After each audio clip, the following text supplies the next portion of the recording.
What's good, Dogmatica Nation? We are back with another Tengu Plant format deck profile. Today we are featuring the other top tier quote unquote deck of the format. My first video ever was showing off Tengu Plants. That video, it went the way it did. That it wasn't a deck I was too familiar with. Excuses. But this deck is a little bit more my speed, despite me preferring more control decks. It's very linear. How this deck works is that you have 9 very powerful normal summons in Agent of Mystery Earth, which can either search the 1 of Jupiter or the 3 of Venus, which is our other powerful normal summon. What Venus does is it allows us to pay 500 life points, not once per turn, to summon as many Shine Balls as we desire. Sometimes you'll summon only 2 and go into Gotchi. Other times you'll summon the third one to either get aggressive with, like with the cards like Econ, or should you choose to run Creature Swap or something of that nature in the side deck. Or, of course, to go into a Synchro Summon with Earth for something like Armory Arm. Or if you have multiple, you can go into bigger Synchros like 6 or 8. And then, of course, Venus having a level 3 makes it easy to make even things like 7s or even Trishula. And then, of course, our third normal summon of the deck is Tour Guide. What Tour Guide does, obviously, is just it gets a lot of darks going. Our deck is mostly light fairies, so in order to activate our BLS and Chaos Sork, we need some darks too. As for synergies, obviously we are banishing a lot of fairies, so we can summon Levair and summon them back. And we even have other synergies that we can do with Levair in this deck, which are a little bit cute. But otherwise, you can just summon Levia, detach Sangan, or detach Tour Guide to banish it for BLS or Sork and go aggressive. That's pretty much all of the normal summons of the deck. As for our boss monsters, my friend always calls this deck bossmonster.deck.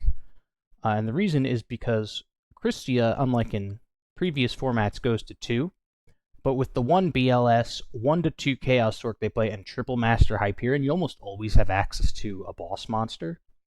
Basically, Christia, as we all know, if you control exactly 4 fairy monsters, you can summon it, and then recycle a fairy in your graveyard.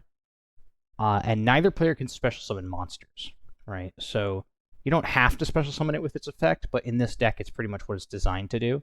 And we have ways to manipulate the grave with, obviously, Hyperion himself needing to banish an agent monster from hand, field, or graveyard to summon himself. And also, he can banish a second one to pop a card on the field once per turn. He has to banish an agent specifically to summon himself, but he can also banish a fairy from the graveyard to target a card and destroy it. Other than that, he's just a 2700 beater. Right, and then we have, of course, Chaos Sork and BLS.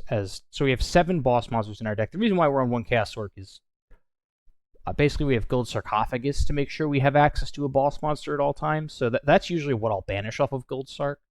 Usually Christia or Hyperion, honestly. But there are times where I'll banish BLS or I'll banish... one time I had a really bad hand, and I banished Earth. Like, somehow I had a hand of all spell and traps and, like, Shine Balls. I don't know how it happened, but it did. So I just banished Earth. But otherwise, you can banish these power 1-ofs like Heavy Storm, Dark Hole. I have a Soul Release in the side deck as a spicy tech instead of a second DD Crow. I thought that would be kind of cute to put in. And then, of course, Honest is at 1 in this format. But it's still very good at protecting our small monsters like Fairy Earth. Because now when you normal summon Earth, not only do they have to look out for the 1 Honest, but also the Tragodias, right?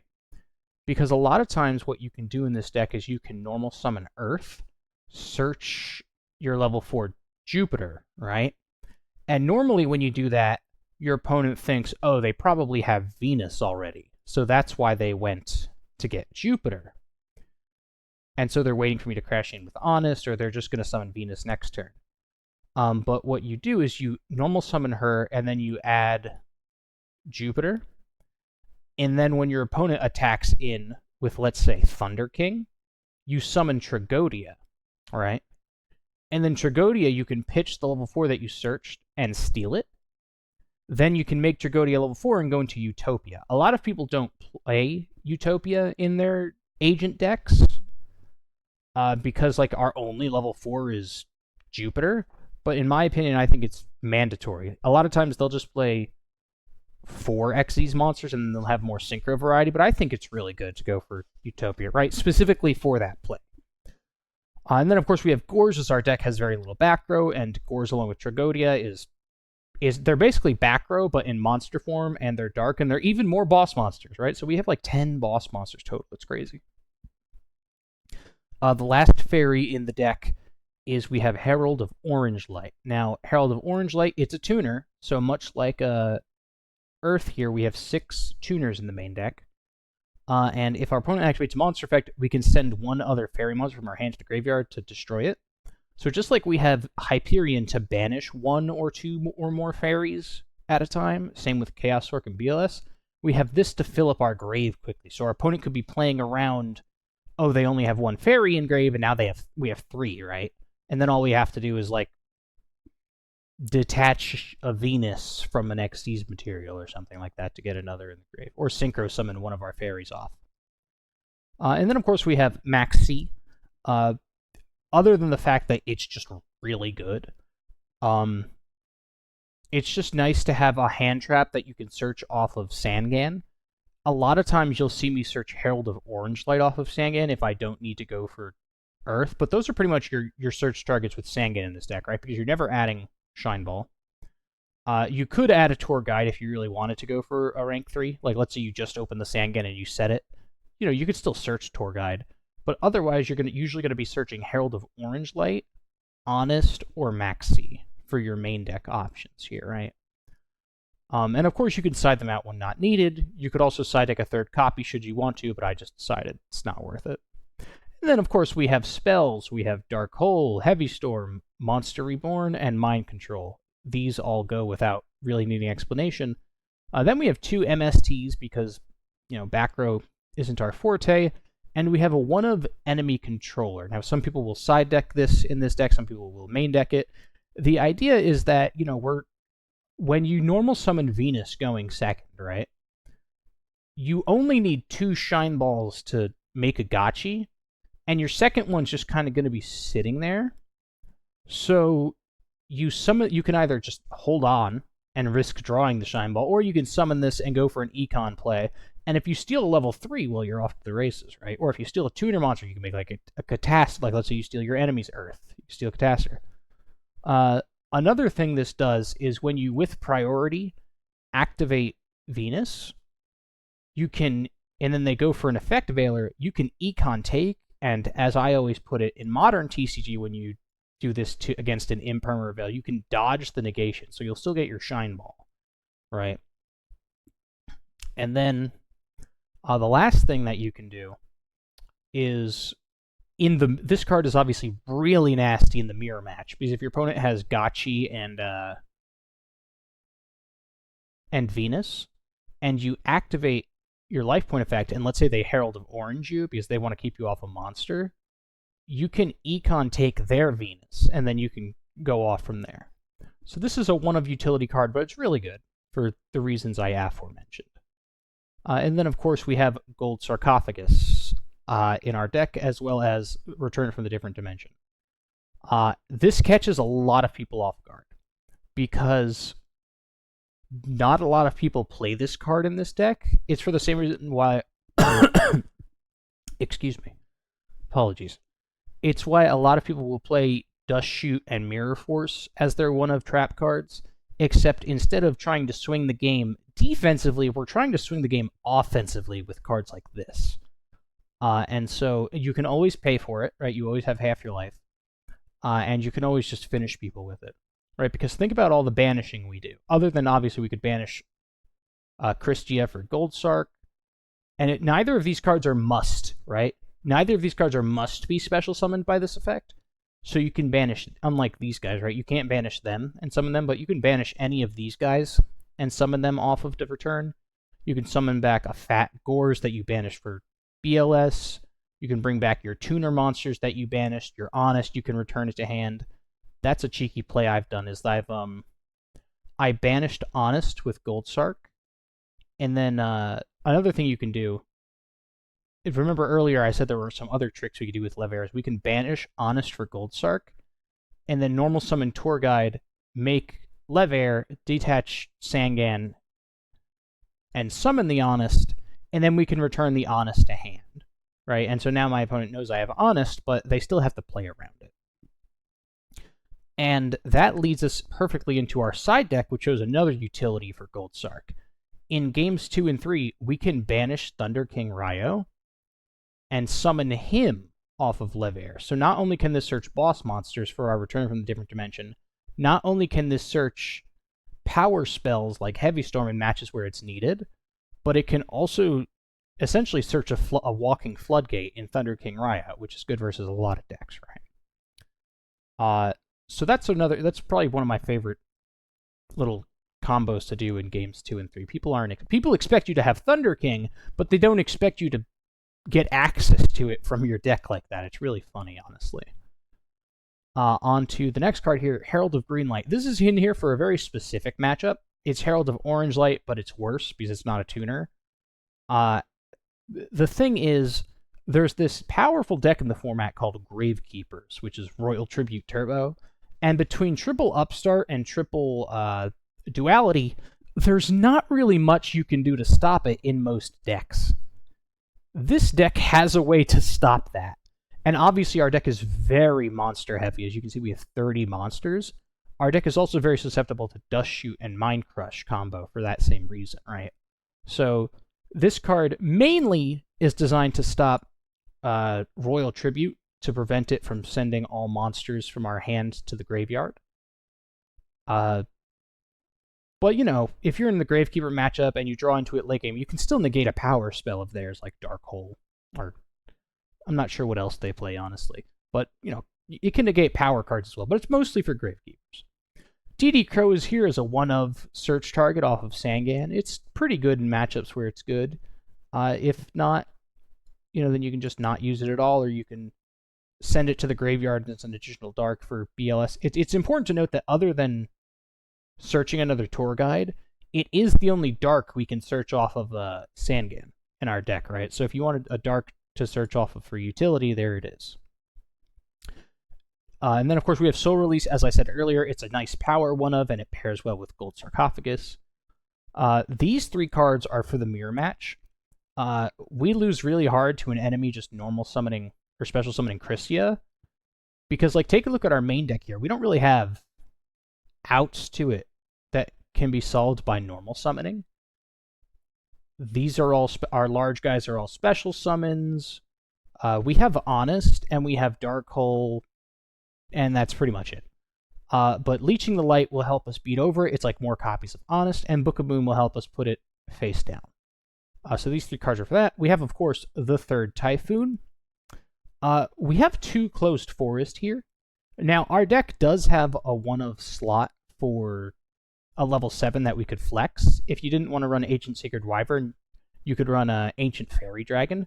I just think this comes up a little bit too often. Like I said, a lot of decks are on triple Upstart, so like that life point relevance is pretty important. Funny enough, my friend summoned this against me after I played Upstart against him 3 times, and he summoned like an 8k Ancient Sacred Wyvern and just punched me in the face with it. I can't remember what he was playing. I think he was playing Nordics. Actually, yeah, it was Nordics, and I was testing out my my scrap deck with triple Upstart. That deck might be the next deck profile I do, actually. I really like that deck. But yeah, funny things you can do with this card. But as I was saying, Closed Force is really good for Gravekeepers, right? That's what it's mainly here for. Dragunity as well. This will come in. But like I said, for Gravekeepers, we need to put in Herald of Greenlights, and we need the Closed Force, that's for sure. Everything else is depending on whether we're going first or second, honestly.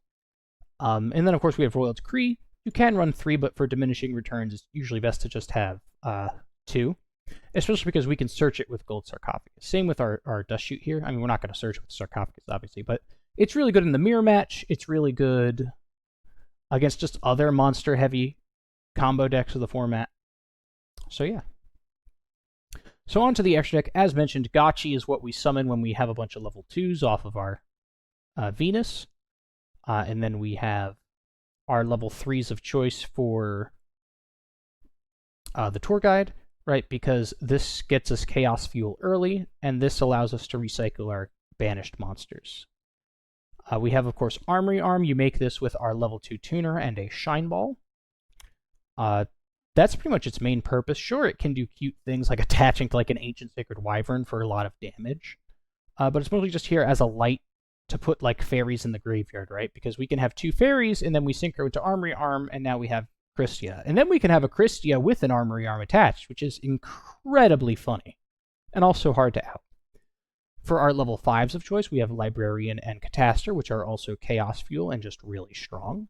We can make this by having one of our level 2 tuners and our level 3s. And I think that's it, right? Yeah, we can have like a Tour Guide or Earth or Herald and Venus or all those combos in between. And that's how we make our level 5s. Librarian is really good to summon against a combo deck because in addition to drawing off of our own synchros, we can draw off of theirs as well. And then, of course, Catastor is just a card you can sit on in the mirror match and just laugh at them if they don't have a Chaos Monster. For level 6s, which we can usually make by having Earth plus 2 Shine Balls, or Earth plus Mercury, Earth plus Jupiter, or even Honest. Honest is also a level 4. Braionic, obviously the most powerful level 6 of the format. It can dump fairies to our grave. It can dump large darks that we can't get out of our hand, like Gores. For some reason, if it's stuck there, we can use it to get a dark and get things going with an OG key from there. Him plus BLS plus like Leviathan Dragon is pretty much almost game. Right. Orient Dragon can banish a synchro monster, so something like a Stardust or Colossal Fight or something you're struggling to out.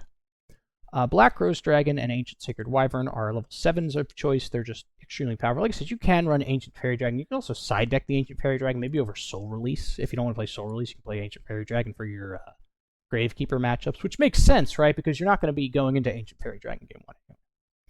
And then, of course, we have Scrap Dragon and Stardust, which we can make by using all of our Shine Balls or any combination of our level 2 non-tuners and multiple level 3s, things like that. Scrap Dragon, very good, obviously, to be able to clear threats, and Stardust, just a solid card all around. Doesn't really need much explanation. And then, of course, we have Trishula, which we have a numerous ways of making between all our combinations of level 4s, 3s, 2s, and level 2 tuners. It doesn't come up super often in this deck as much as something like Braionic does. Braionic can come up a lot. But, yeah, everything else is pretty self-explanatory. I really enjoy playing this deck compared to the other quote-unquote meta decks. It's nice and easygoing, even though it's very monster-heavy. One more card I would like to talk about real quick that's not in the deck is Birdman. So I'm not really running this in this version, but usually people will run 1 or 2. My original version actually ran 3.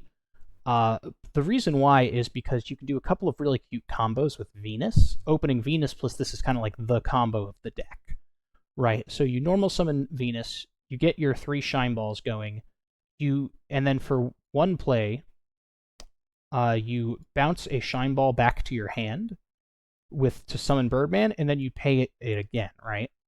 And so that way, you can overlay your 2 Shine Balls for Gotchi, and then you synchro your Birdman, your 3rd Shine Ball, and your Venus into Stardust. So that's Stardust plus Gotchi. Or alternatively, if you want to go for Trishula, you can, after Venus uses all of her effects, you can bounce Venus herself, and then summon Birdman, and then you make Trishula. And that's really good going second. So that's the only other thing. Usually they'll play like maybe 1 Birdman and 2 dualities. A lot of people like Pot of Duality in this deck. I do not. I think this is a much better consistency tool, and it has all the different utilities I've spoken about in this deck profile. But yeah, I definitely intend to make a video showcasing this deck soon, probably before the end of the week. So definitely keep an eye open for that.